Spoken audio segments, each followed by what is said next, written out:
You're not starting? I'm live.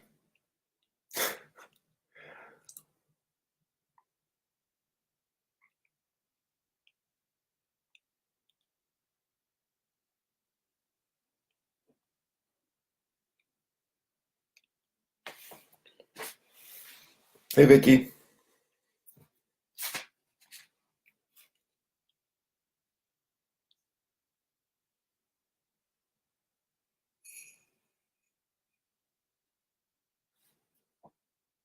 Hey, Ted. How's it going, bud? There he is. You found a Naveen. How are you, my friend?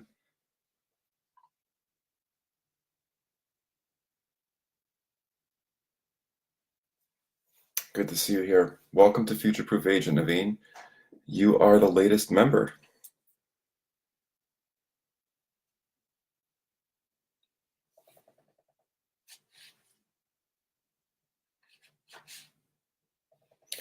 So, guys, I'm just going to give it a couple minutes for a few more to trickle in, and then we'll get started.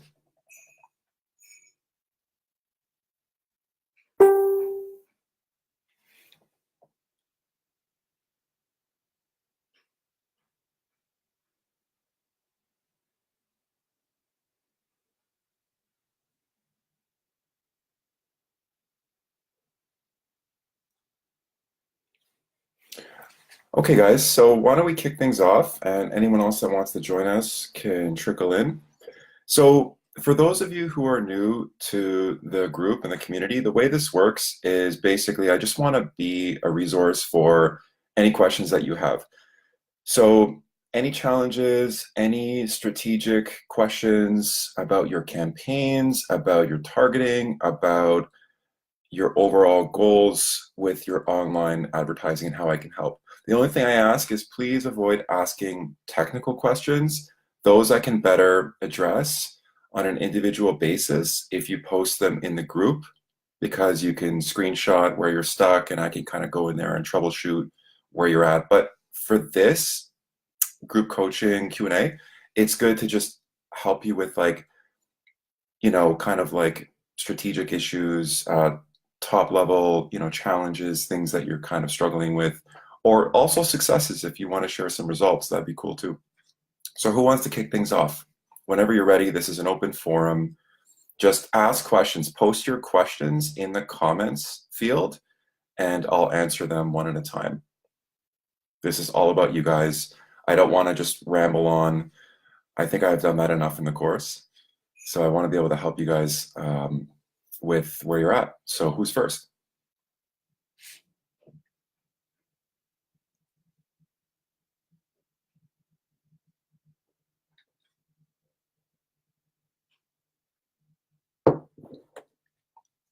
What are you challenged with? What do you want to know? What do you want clarity on? What do you want help with? Where are you at in the program? Have you hit any walls? Is there something that isn't clear in the course that you want to discuss and get some clarity on? Who's first, guys? Fire away.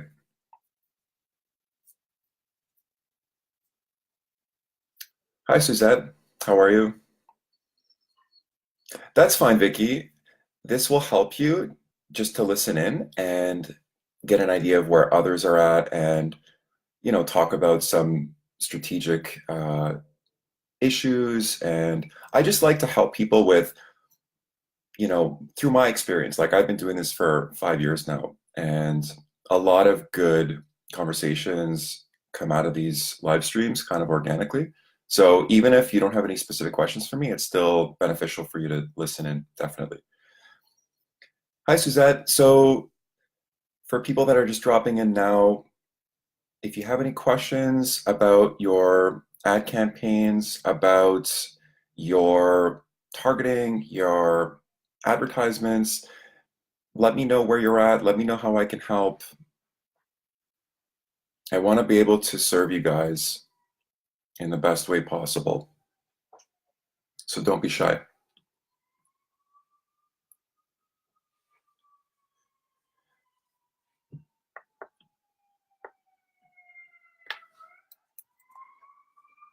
So one of the things, I'll just start by saying, since no one has a question yet, I'll start by just saying that one of the things I've noticed is that people are getting ahead of themselves a little bit with trying to do too much too soon. You know, you want to crawl before you walk, and you want to walk before you run, and you want to run before you sprint. And some of the students have basically started to develop all these ads and all these different strategies in different neighborhoods simultaneously as a beginner. And I don't recommend that. What I recommend is you have to really understand the basics and the fundamentals first. So you want to start with one neighborhood, and you want to really get comfortable with how everything works. A landing page that people are responding to, an ad that people are clicking, and an audience that is interested in your message.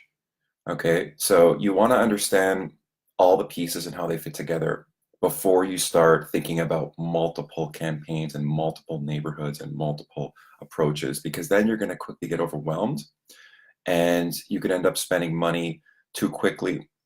So I recommend you start with just one area or one listing or whatever it is. If you're targeting only investors, or if you're targeting only downtown urban buyers, or only Etobicoke single family buyers, or whatever it is, just do one, get comfortable, get some leads trickling in, and then only once you have a solid grasp should you move on for other areas and approaches. So Suzette is saying, I'm confused as to why and how to connect the page to my database. So Suzette, you don't necessarily have to connect the Weebly landing page to a separate database. You can just retrieve the leads separately within Weebly, or let's say if you're using a similar website like Wix, those systems have their own internal database. However, when you can consolidate everything into one, so let's say you have a main database, like Agent Locator is my main database. The reason why I consolidate everything is so that it's all living under one roof. It's just easier that way. So I set up the integration through Zapier from Weebly into Agent Locator. I do it once, and then that way, whenever I have a listing that I'm promoting on Weebly or a pre-construction project or what have you, plus if I have my resale campaigns running with Agent Locator, everything gets funneled into one database and one CRM. Again, you don't necessarily have to do it that way, but I recommend it. It's easier when everything is under one roof. Now, if you're only using Weebly, then that's your only database. So there's no reason to set it up and integrate it with another one. But because I use two of them, Agent Locator and Weebly, I just combined it to make it easier and simplified. So I hope that makes sense. You can start with Weebly, or you can just start with Agent Locator. Again, you don't have to do everything right away. I use Weebly for specific campaigns. So for pre-construction, I really like Weebly just because the design is very modern, it's very minimal, it looks amazing, and it really matches the branding, what I'm trying to communicate in my messaging. When I'm promoting these pre-construction projects downtown, they look really modern and sleek, and Weebly just kind of works with that type of branding and design. And then I like it for individual listings as well. So if I have my own listing, I'll usually create a standalone Weebly website, which is also a landing page. Now you can do all of that through Agent Locator as well. I just have always preferred to use Weebly for those types of campaigns because I like how much it really stands out and you can create this kind of exclusivity. And then I use Agent Locator when I'm promoting a specific neighborhood, like Etobicoke homes for sale, downtown condos for sale, Hyde Park homes, or if I'm promoting a type of property, I use Agent Locator. So for example, penthouses for sale or two-story lofts or luxury homes. And the reason why Agent Locator works well for those types of campaigns is because it's IDX driven. So IDX is basically a feed from the Toronto MLS, and it pulls the listings. It's an aggregate that automatically pulls the listings in real time. So it automatically updates. So if I have a lofts for sale landing page with Agent Locator, and let's say I'm targeting people on Google that are specifically Googling lofts for sale, right? They click on the ad, it brings them to the lofts for sale landing page in Agent Locator. You set it up, and I walk you through how to do this in the course so that you can specify the criteria through IDX, which is similar to Treb and Stratus, so that it only populates lofts, right? So that way it automatically updates the feed and the landing page can just run continuously and there's very little maintenance. You don't have to change anything. It just keeps auto updating the listings. Or if you're doing luxury homes for sale, you can specify $2 million and up to populate on that page, only for the high-end homes. Or you can do 2-story lofts, or you can do, let's say, waterfront condos, and you can draw, a radius or like a polygram around lakeshore to only populate condos around the water. So with Agent Locator, you have control over these types of things. Whereas with Weebly, it's more just standalone listings or pre-construction projects that I've used. I hope that gives you some clarity and for everyone else listening. And again, Weebly is what I've decided to use and Agent Locator is what I've decided to use. There are many different softwares and websites. Obviously, I can only teach and recommend what I've personally used, but there's a lot of good ones out there. Another one that's worth exploring, similar to Weebly, is called Wix, Wix.com. And I've heard good things about Wix. It's very similar. So it's drag and drop. It's very user-friendly. It's reasonably priced. So I can confidently recommend both of these platforms, but it's worth doing your own research as well. If you're not going to use Agent Locator, I recommend that whatever you use, it needs to be IDX ready, IDX driven. So that's really important because that becomes basically the magnet. That's what attracts people to actually register their information when they try and click on a listing. And again, you don't have to have your own listings to advertise with an IDX website because you're leveraging other agents' listings. That's basically the bait, right? That's the bait in the water that gets people interested. They want listings. Everyone online, the majority of the leads are going to be people that want information on listings. Now, a lot of those people are sellers. Naturally they have a home to sell and then you pick up listings as a byproduct. And there are ways to target sellers as well. And I cover some of those strategies in the course, but the majority of the online real estate leads are going to be buyers because what they want more than anything is listings. And some people say, well, if they see the address on your Agent Locator website or on your Weebly landing page, won't they just go to realtor.ca and punch in the address manually and then not have to give you their contact information? The truth is, very few will, but most of them won't. It's all about the path of least resistance, and people are already on your site. They're already there. It's like you're making them an offer. They're interested in a particular listing or listings in a specific market. And when you ask them for their contact information, lots of people are totally fine with that and they'll move forward. They won't stop what they're doing and think, hey, I don't want to give this guy my contact info. I'm going to pull up a new website, copy and paste this address, manually put it in, search for the property and get all the details without giving them my name and number and email. Most people don't think that way. We do because we're realtors, but most people don't. Most people are dying to be led. Remember that. Everybody secretly wants to be led, and we need to be the leaders in our marketing, in our advertising, show them exactly what to do and hold their hand. And that leads me to another point. You don't want to be witty in your advertising. You don't want to be too articulate or too wordy. You want to be as simple as possible. Simplicity is always the best because you want people to understand immediately what your offer is, what your message is, so there's no confusion.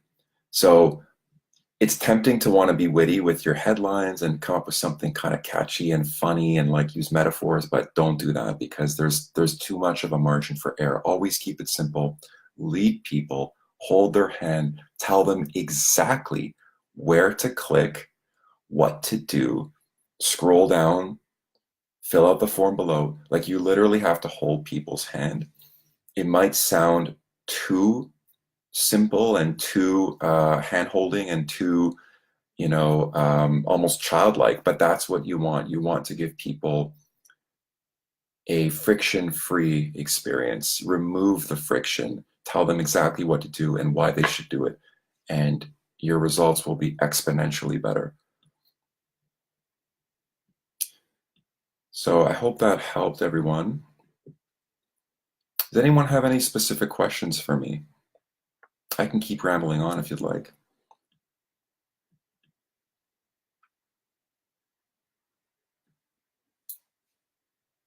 Does anybody have a question that they want to ask me about their campaign, about their strategy, about who they're targeting, any objections when you're speaking to leads?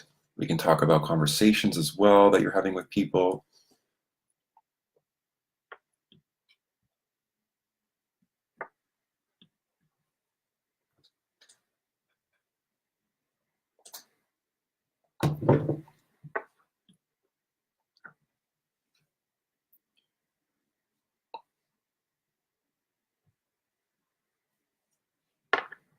So yeah, I mean, Suzette, the software is up to you. Obviously, I'm only going to teach what I've used, but the recommendations that I make are definitely not set in stone. There are other alternatives, but when you're looking for landing page software or a database, there are a few really important things to keep in mind. You want something reasonably priced. That's really important in the beginning. There are a lot of options out there that are much more powerful, but they're also a lot more expensive. And I don't recommend that, especially as a beginner. And even as I've scaled up and I've spent significantly more money on my own advertising, I've stuck with the same platforms because if it ain't broke, why fix it? They've worked very well for me. I've gotten very comfortable with them. So there's always going to be a better option out there. There's always going to be more bells and whistles. There's always going to be somebody trying to sell you on, a new flavor of the month or a new feature or some new technology. But the reality is it's important not to get overwhelmed and lost in those types of things. What you want to focus on is the methodology. What makes this stuff work? This is a psychology and a methodology. Creating interest, leaving people wanting more, not giving away the farm, specifically having a call to action, why they should care, what's in it for them, triggering people's emotions, making them feel excited, building anticipation, getting them curious, having transparency and integrity in your message, delivering on your promise. These are the things that are really universal and timeless. I've studied advertising from, the beginning of the 1900s, and not much has changed. The technology has changed, but the psychology and the methodology of what makes this work and why I can teach it is timeless. And the technology will come and go, right? And there's always going to be a better mousetrap, but you don't need the best. You just need something that does a few things really well. It needs to be reasonably priced so you can afford it. It needs to be user-friendly so you can use it and not overly complicated. It needs to have an IDX integration feature, ideally, if you're doing like neighborhood promotion or a specific type of property again. And it needs to have some sort of a registration form where it prompts people to fill out their information. Those are the essentials. Those are the things that you really should have. And then as far as the CRM, it just needs to have, ways to organize the leads, categorize them. Who are the hots? Who are the warms? Who are the colds? Timeline. How do you tag them by timeline, 0 to 3 months, 3 to 6 months, 6 to 9 months, 9 to 12, 12 plus, like their timeline. You know, one of the things I love about Agent Locator is you can actually see the properties that people are looking at. So it gives you some really powerful information. You can see how many listings they've looked at, which listings, and how many times they've looked at each listing. So sometimes if someone's looked at the same listing 12 times, you know, I'll send a strategic email. Let's say this person hasn't been answering my phone calls. Lots of people won't answer the phone, but I know they're looking at a specific listing over and over and over. So I might send a strategic email that says, "Hi, Mary, this property just came up and I think it really fits what you're looking for. It's a great house. It's been beautifully renovated. I think it's priced right. We should definitely go and take a look. Are weekends, evenings, or daytimes best for you?" And Mary's thinking, "Oh my God, this agent's unbelievable. He's a mind reader. He just knows me intimately.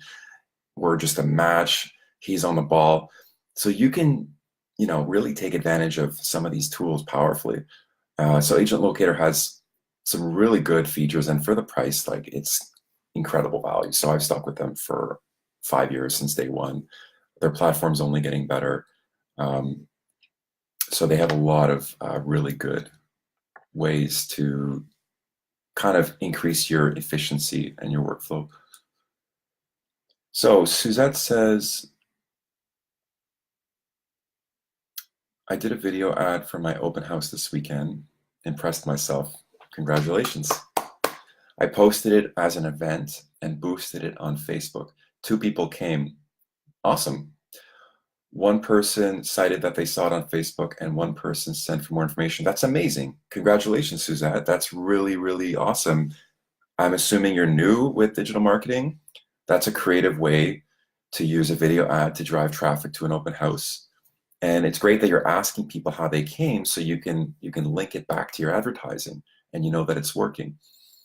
So Suzette says, "My question is, how do you and should you forward them to your database on your website?" Well, when they sign up on your website, Suzette, they automatically get imported into your database. If I'm understanding your question correctly, how do you and should you forward them to your database on your website? So yeah, when they register on your website is linked to your database. It's an all-in-one system, right? So Weebly, the Weebly website has its own database. When you log into your Weebly account, you'll see there's contacts there. And with Agent Locator, if someone signs up on your website, the information's automatically imported into your database. From Facebook. So are you talking about how to forward them from Facebook directly to your database without using a landing page? I'm not sure of your question, Suzette. Sorry, if you can just clarify what you mean. So Naveen's saying, "What is an example of a recent successful campaign?" You mean my own?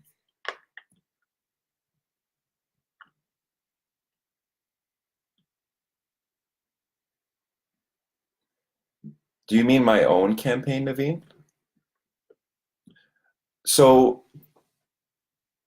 if they message you on Messenger, Suzette, you can't automatically import that information into your database. The only way that you can import their information into your database is if you send them to a landing page first, from Facebook to a landing page, they sign up on the landing page, or if you're using Facebook lead ads and you're using the Zapier integration, and I show you how to do that in one of the video modules in the Facebook section. So basically, they sign up on your Facebook lead form, okay? So they see an ad, and instead of directing them to a website, there's a form that populates. And with the form, it's kind of cool because it pre-populates their name, their email address, and usually their phone number. If they've included their phone number in their Facebook public profile, it'll populate their phone number, and then they just hit submit. And then what happens is, by default, you have to go into Facebook to retrieve that information, and it's an Excel file. It's called a CSV file, and you have to basically download that file onto your hard drive and then upload it into your database. That's the manual way, that's the default way that it works. However, there's a way that you can set up automation with Zapier so that when someone fills out a lead form, their information automatically gets imported into your database. Now that part's a little bit technical, but I do show you how to do it. The steps will change slightly depending on the CRM that you're using. But if you have any questions, just reach out to me and I can help you with that. But those are the only two ways the information can go that I know of. The information can get automatically imported from Facebook into your CRM. One is if you send them to a landing page first, and the other one is if you have them fill out a Facebook lead form.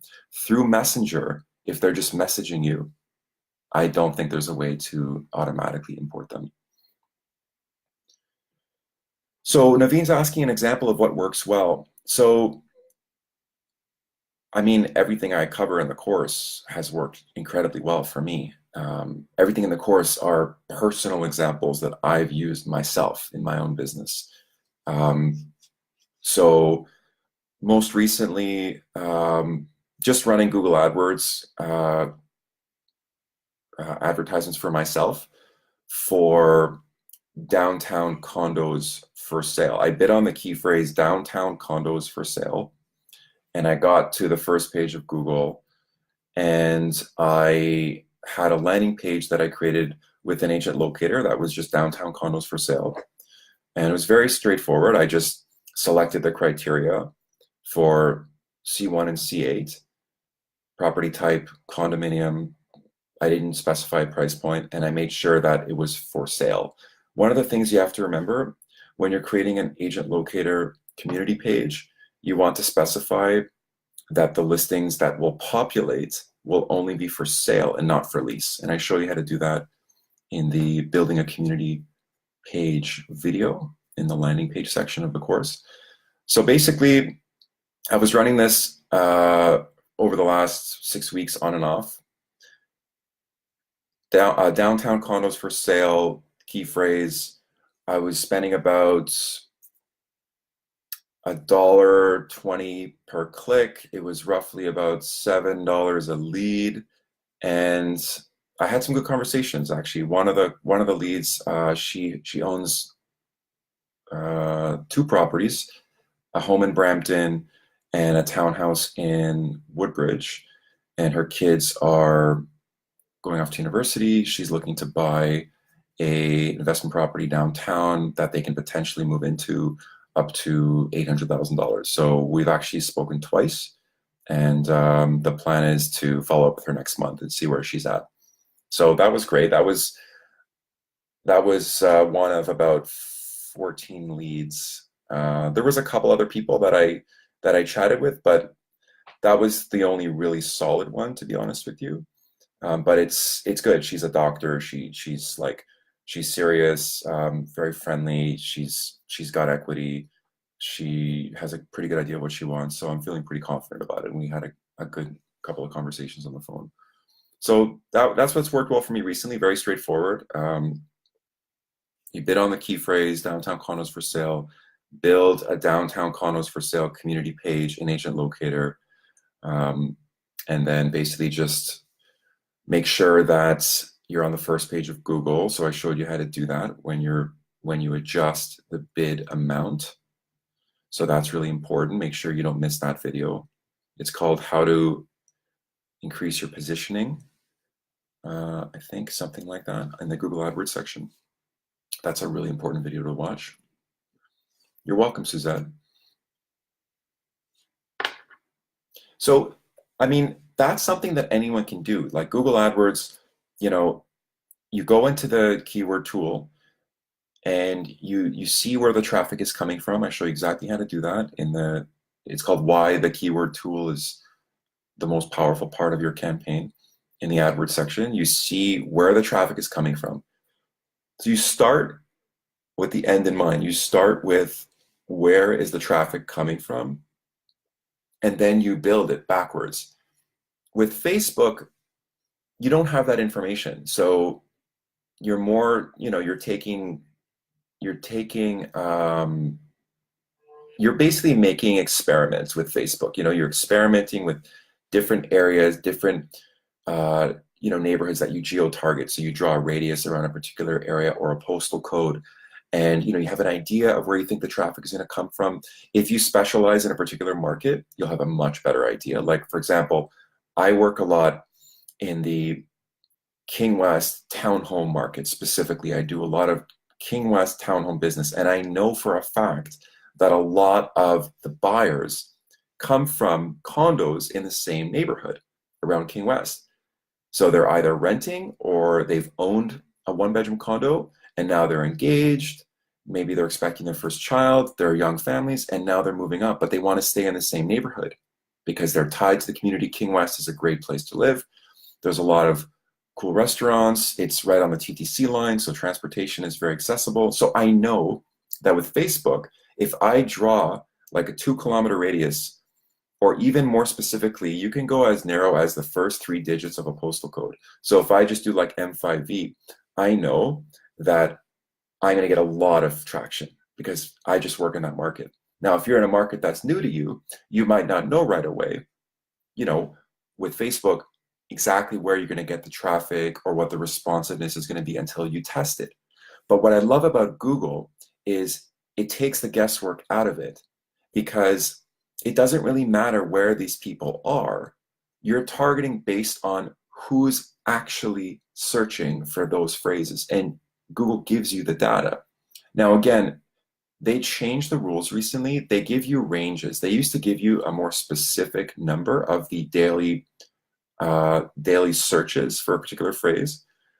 Now, when you first register an account as a new user, they don't give you the specific number, but they give you a range. So they'll say like 1,000 to 10,000, 10,000 to, I think, 100,000. So they'll still give you a really good idea of, where is the traffic coming from. And then once you've been using their platform for a few months and they see that you're a paying customer, at that point, they'll actually open up the more specific data and they'll give you those concrete numbers.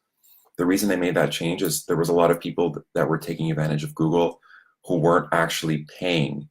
They weren't advertising and they weren't paying customers. They were just opening an account to use the keyword tool because it's so powerful. So that's why they made that change. But the data they give you initially as a new user is still an amazing indication of where is the traffic coming from. For example, let's say you're targeting Brampton, okay? And you want to know what specific words are people searching in Google to find homes for sale in Brampton. Are they searching Brampton homes for sale? Are they searching homes for sale in Brampton, so just inverting it? Are they searching Brampton houses for sale in Brampton, Brampton real estate for sale, Brampton MLS listings? There's so many different variations, and you don't have to guess. Usually where you think you're going to get a lot of traffic, turns out that you were wrong and you might get a lot less than you thought, and vice versa. A phrase that you thought wouldn't really be popular is hugely popular, and Google takes the guesswork out of it. So if you're willing to do some research, and I highly encourage you to do that, then Google shows you what's working. That's what I love about online marketing. It takes the guesswork out of it. I mean, if you just understand the data and how to use it and how to really exploit it, then there's no limit. I mean, success is almost guaranteed if you just follow the roadmap and follow the formula. Now, you do have to get creative with your advertising, but I give you some really good best practices. Basically, you want to just use whatever that key phrase is. One of the most important things when you're designing your Google ad, you want to use that key phrase as your headline. So let's say the most popular key phrase in that example is Brampton homes for sale. You want that to be your headline. Every advertisement has to have a headline, whether it's Facebook or Google. So you want that key phrase to be your actual headline verbatim. Don't change a thing. If the key phrase that's getting the highest traffic search is Brampton homes for sale, your Google AdWords headline should be Brampton homes for sale. Now you're already miles ahead of the competition because most advertisers don't know this.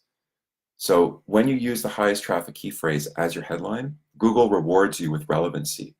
So now you're already getting high relevancy and you're very likely to be on the first page. And then you want to make an offer. What are people interested in? Top 10 listings in Brampton, get access to street views, walk score, school info, mortgage calculator. I mean, there's so many ways that you can promote the message. Just think of it like when you're writing an MLS description on a listing. You know, how are you selling the property? If it's a specific neighborhood and it's not an individual property, how are you selling that community? What is it about Brampton that makes it unique? What are people interested in knowing about? You know, if it's an area with a really good school district, like for example, Gibbons Shaw, you know, that's one of the draws of young families in the King West area.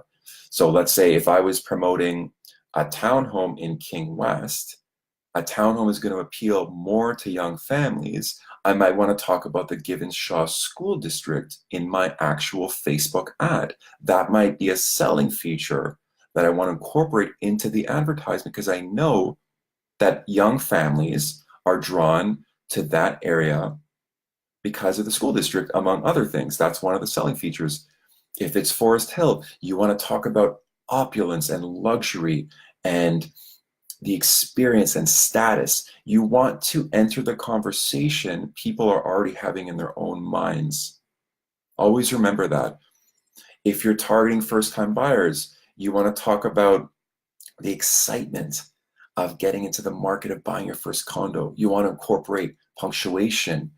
You want to use, millennial language. You want to talk about lifestyle. You want to talk about finishes. You want to talk about views, the things that millennials love, you know, the experience of getting into their first condo. So you want to know your audience. If you're targeting like, let's say a more traditional single family home, in Hyde Park, it's going to be an older family, more established. You want to talk about the community.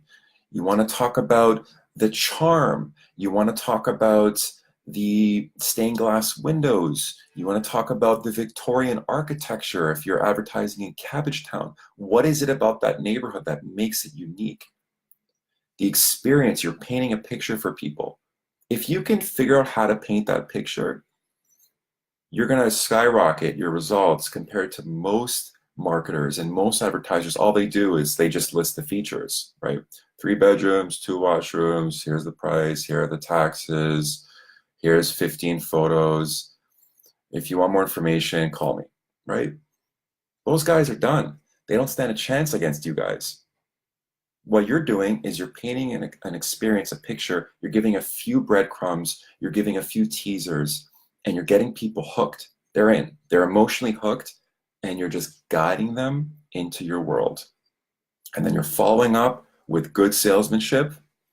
You're getting on the phone as soon as possible, following through, getting into conversation. You're setting up automated email marketing campaigns so you can touch people passively while you're continuing to follow up on the phone.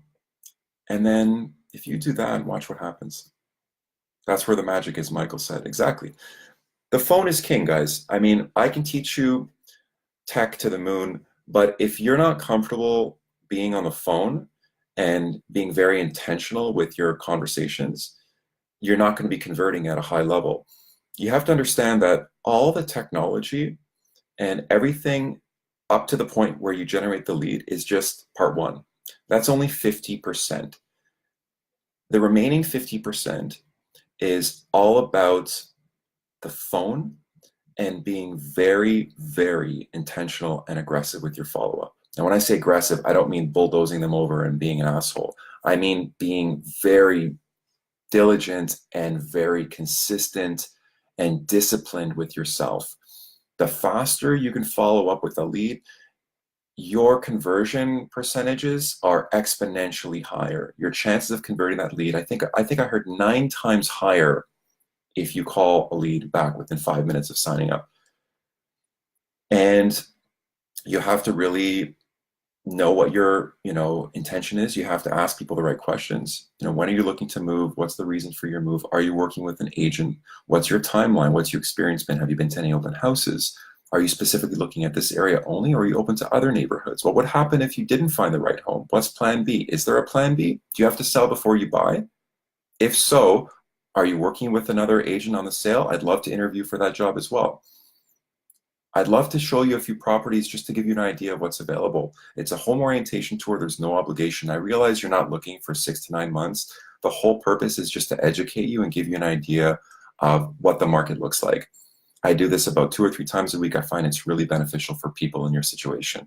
Do daytimes, evenings, or weekends work best for you? You have to confirm with your husband? No problem.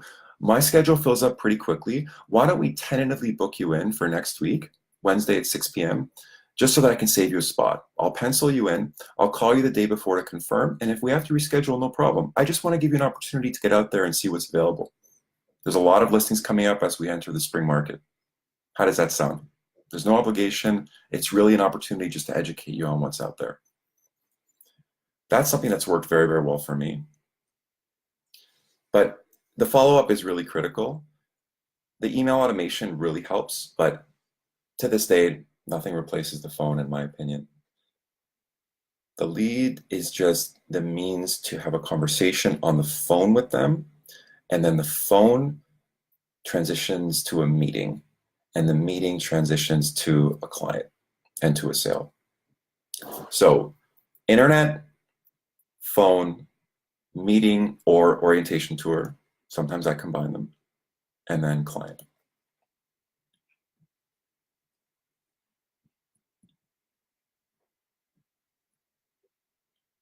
So that was me rambling on and on and on, but I hope that was valuable. Sometimes I go off on a tangent. So who has a question for me? Does anyone have any specific things that they want to bring up, or do you want me to just keep going? I can keep going.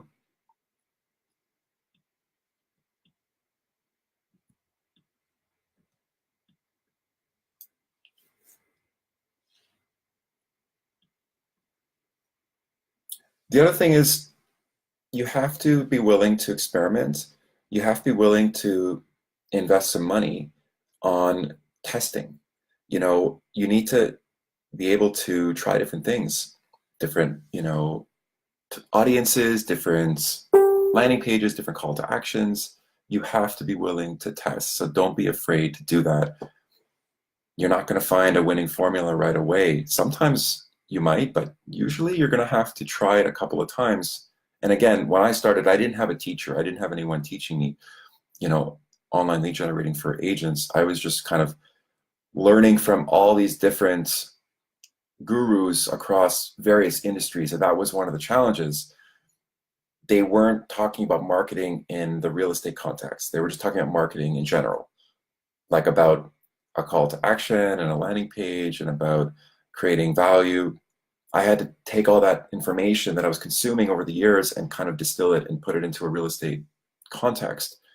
So I've given you a roadmap and I've given you best practices and I've given you what works for me, but that doesn't mean you should follow what I teach verbatim.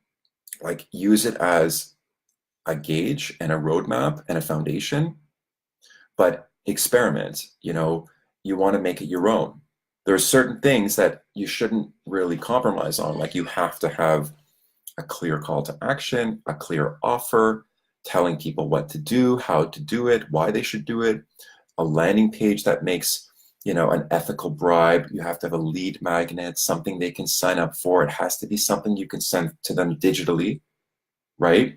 Again, a non-threatening offer, easy to consume, a report, a listing, access to a group of listings in a particular area. You have to have a nice image, nice video, it needs to be concise. So these are the things you have to incorporate, but you can make them your own. You can put your own personal spin on them, obviously, which is what you should be doing. So Michael's saying, what do I prefer, video email or a simple text email? You know what? I've had a lot of great results with video emails, to be honest with you, because no one's doing it. Like the last video in the course on how to set up a video email campaign using BombBomb and Agent Locator, That's something that I just kind of figured out on my own. Like no one showed me how to do that. I was just kind of testing and playing around, and I knew there had to be a way that I could combine them and make it work, and I found a way to do it. And once I figured that out, I noticed that people were responding to the video emails more than the text emails. And also, when I call people, let's say I had been trying to call someone for a while and they weren't answering. And then when I started sending them video emails, I transitioned some people that I had in my existing database from text emails. And then when I did the video email, I started sending them video emails. I noticed that a lot of those people suddenly started answering my calls.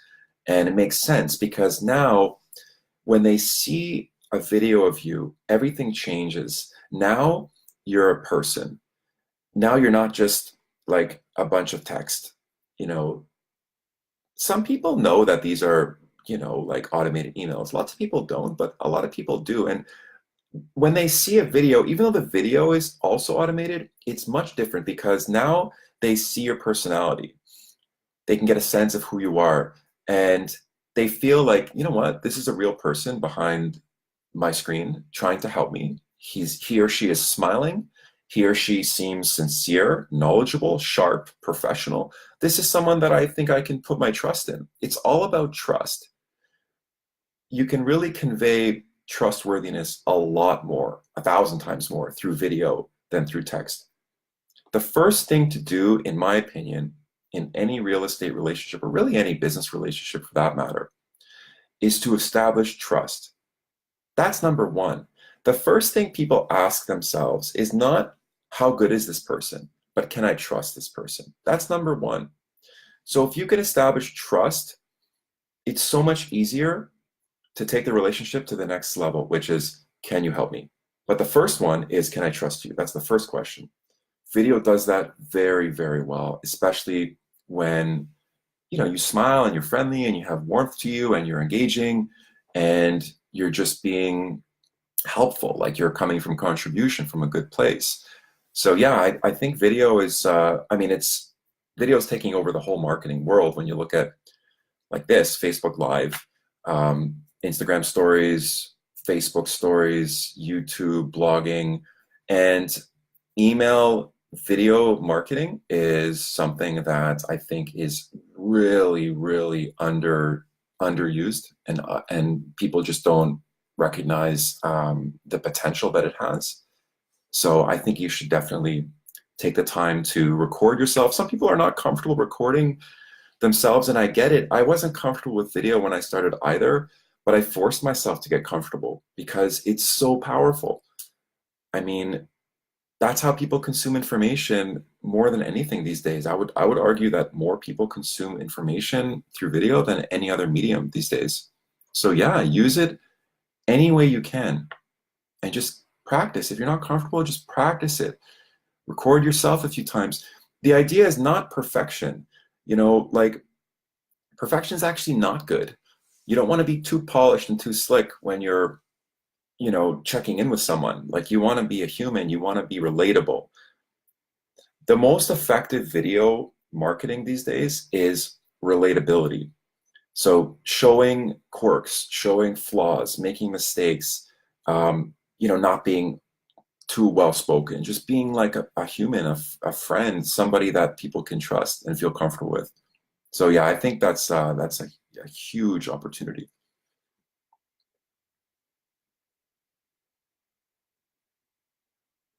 I think it's good to mix it up. Michael's asking, so if we have access to video, would you prefer drip campaign video emails as opposed to just email? I think it's good to mix it, mix and match. I had a campaign running where it would just alternate. Like basically the first email that would go out was video, like me introducing myself. And then the next one was a text, and then not a text, the next one was an email, the next one was another video, and then a couple of more emails, and then week 5, it was a short video. So, you can kind of mix it up and experiment, you can get creative. I think having both is probably a safe bet. Michael says, right now I have a video email that welcomes them to my site, etc., like your email when they register. That's good. And was thinking of then doing follow-up email videos. What's your follow-up timeline? 5 days, checkup, 10 days.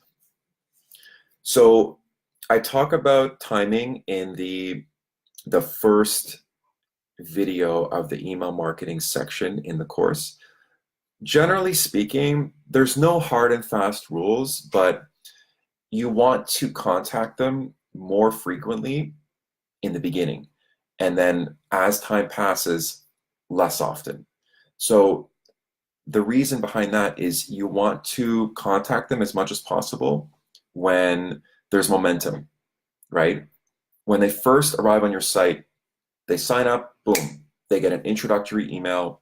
Then you definitely want to send them another one the next day. And again, you're trying to call them in the meantime. Like, don't get me wrong, you're still, you jump on the horn, you call them, you try and get them on the phone. But in the background, they receive the email right away when they sign up. Then the next day, they get email number 2. Then day 3, they will get another one. And then maybe day 5, and then day 8, and then day 12, and then 18 or 19. You want to slowly start to space it out. I'm a big believer in it's better to err on the side of more often than not often enough. You might think you're annoying people if you send them 3 emails in a week, but the truth is, most people are just overwhelmed with emails, and you don't want it to get lost in the clutter. You want to push through the noise. And if your message is helpful and receptive, then people will want you to contact them more often. Like if you're sending them value, listings, you're checking in, maybe one of the videos is educational. It's good to mix it up so you can talk about, if it's a buyer lead, let's say in the condo market, a good value video would be how to prepare for a bidding war. Hi, it's Jason from Find Me Toronto Home. Just wanted to check in. I know you were looking at downtown condos, and right now there's a lot of competition in the market, but the good place is I've got a ton of experience. Here's how to prepare for a potential bidding war. 1, 2, 3. Hope you're having a great day. Look forward to connecting with you soon. Like, who wouldn't appreciate that? Someone that's, looking for a condo downtown, you're helping them prepare. You're talking about market conditions. I mean, that's valuable. Or if someone's looking for a house, hi, it's Jason from findmetorontohome.com. So I thought I'd make a quick video just to talk to you about the importance of having a home inspection. Why do you need a home inspection? Here's why. Prevent against water damage, structural issues, mold, mildew, especially if they're looking in older, more traditional homes like Hyde Park, Junction, East York, 100-year-old homes. That's important information, right? A lot of people might not know that, or they just might not be, they might underestimate what they need to know. So helping people with value, not just, hey, just wanted to see how your search was going, like that's good too, but you want to mix it up with some value as well. And more is better than not enough. And texting, I've had a love-hate relationship with texting new leads. One of the things I like about texting is you'll get a response. Like, people are glued to their phones, right? I mean, their phone is like a third arm. Like, you'll get a response. The problem with texting is it's too easy for people to say no. One of the reasons I love the phone is because when you get someone on the phone, it's very hard for them to say no to someone on the other line. They will, but it's a lot easier to just say, no, thank you, by text, shut down. Now, can you recover from those? Absolutely. It's, not as easy as having a conversation. Like if someone says no on the phone, you can turn that around. Well, let me ask you, like, would you be ready potentially in the next 12 months? You're not ready now. Could you see yourself moving in the next 12 months? What has to change in order for you to be ready? What's important to you about, buying next year? What would happen if I found you the perfect home in the next 6 months? Would you consider expediting your plans? Like, it's easier to kind of probe and feel people out on the phone. Whereas by text, it's tough to turn the no's around. You get a lot of no's. I've had some success with texting. I know that it works if done properly. Like you can automate. One of the things that Agent Locator does is they have text message automation technology. So you can add that as part of your follow-up campaign. I personally haven't done text message automation. I just sent like manual one-off texts. So I can't really speak from direct experience, but it's something worth experimenting with and trying, definitely.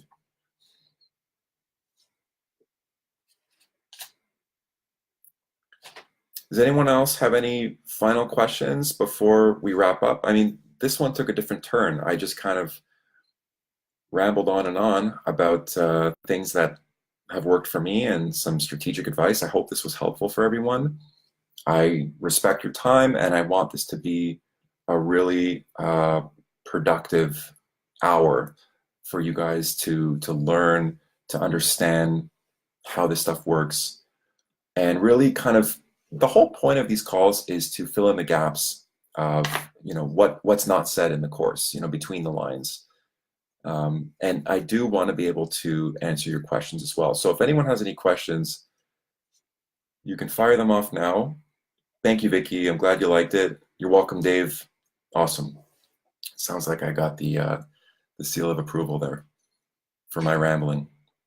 So anyone has any questions, just post in the group. Otherwise, I will let you know when the next live stream is happening. Right now, I'm doing them once a month.